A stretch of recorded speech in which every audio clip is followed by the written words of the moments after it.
There's a pretty popular news story going around right now that a lab in South Carolina actually just lost 43 test monkeys from an alleged escape. And these 43 test monkeys were, minding their own business. And then apparently one of the guards forgot to lock their cage or whatever enclosure they were trapped in. Not trapped. We'll get into that in a little bit later. But they saw the opportunity and, like the primates, extremely intelligent beings that they are, decided to use this opportunity to escape. Police in South Carolina are using traps and food to try and catch 43 monkeys that escaped from a research facility. They're also using thermal cameras to find them. The lab where they were held says a worker didn't secure the door of an enclosure, and that's how they got out.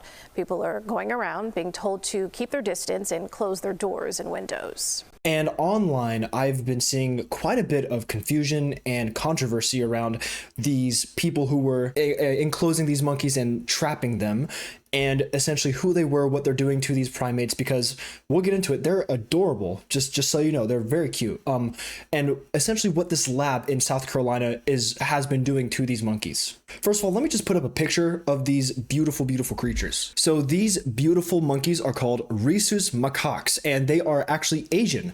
And they have been known for a little bit of a regression of hair in their face, which allows their facial expressions to be very vivid. And you can absolutely see that. Like, look at how cute, look at the little baby. It's so cute. According to CBSnews.com, Rhesus macaques were imported to the US in the 1970s for biomedical research in laboratories, according to the New England Primate Conservancy.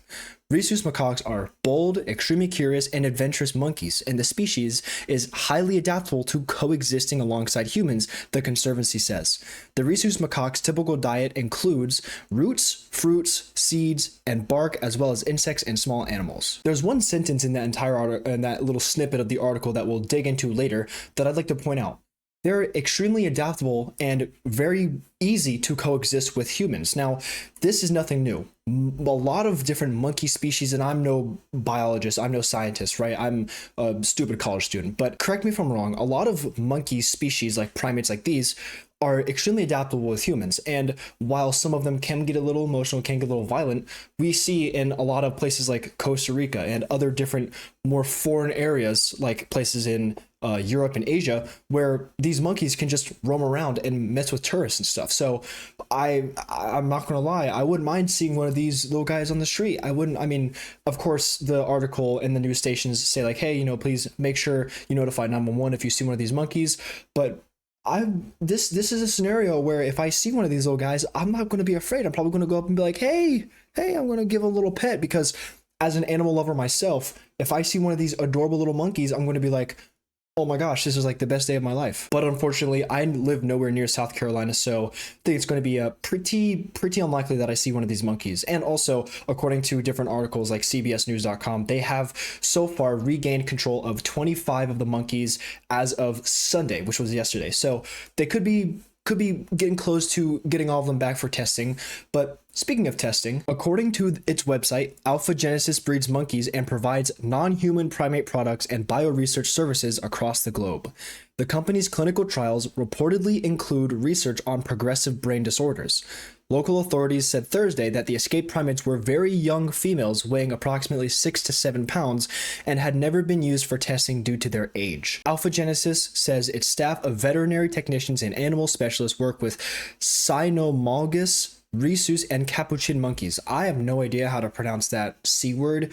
I'm going to be completely honest with you, but it seems like Alpha Genesis is a scientific team full of people who know what they're doing and have no intention to harm these animals, because first of all, they're adorable, and second of all, as it says, the group of primates that broke free were too young to be tested. I have seen so many people online just blaming this company and blaming any surrounding company that's been reporting on this story for just, like, oh, you're harming animals, like, oh, I'm a vegan, free the monkeys and stuff like that. And I just want to say, it doesn't take too much research. It doesn't take too much out of your pretty busy day to just dig into the story and to see what's actually going on, not even behind the scenes, just in front of the scenes that you're shutting your eyes to. Because I have been on Reddit, I've been on Instagram, TikTok, the works, the entire, the unholy trinity of social media. And I've been seeing a lot of people saying like, oh, Alpha Genesis is an evil company for testing these monkeys. Well, there have been so many different records of bigger companies that me and you use on a daily basis doing worse to animals. But again, this isn't a video about animal cruelty or animal safety. This is just a video trying to say like, hey,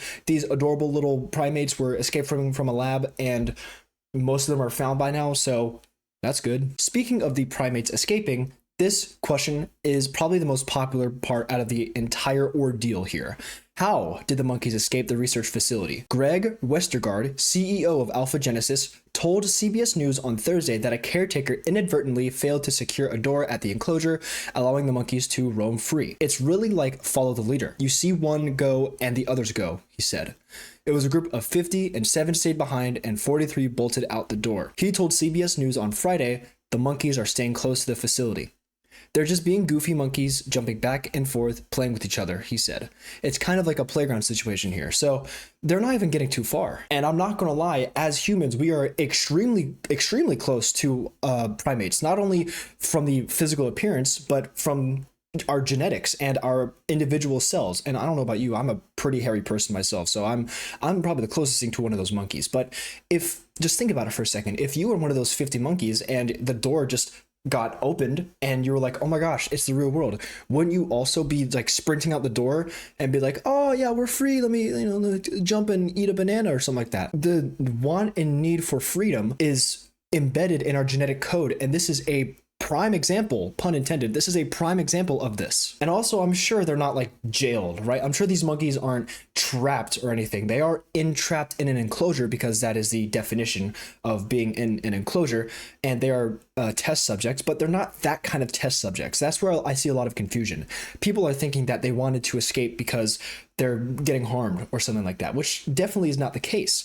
You would also want to escape, right? It's the same thing like, when I was back in elementary school, I thought that like during playground time, there was this big fence, and on the next side of the fence was the open world. And as an elementary student who was just spending 8 hours a day, 5 days a week in school, every single time I went on the playground and I saw the big fence, and then I saw the highway, and then I saw a bridge, and then I saw like grass and the sun, I was like, oh my gosh, I want to like jump that fence and be free.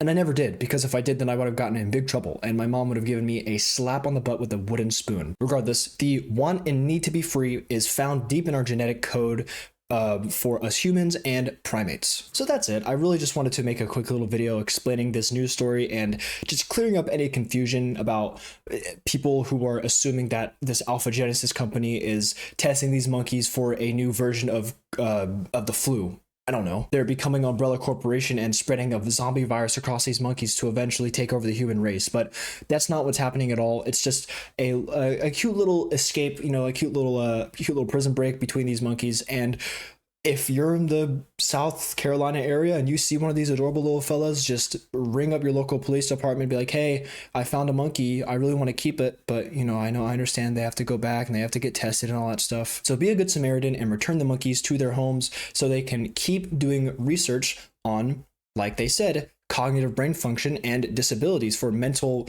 disabilities in general, because you never know, one of those monkeys could provide a massive breakthrough for society, which just proves that us humans and those primates are very similar. So play your part and I'll play mine. Stay safe.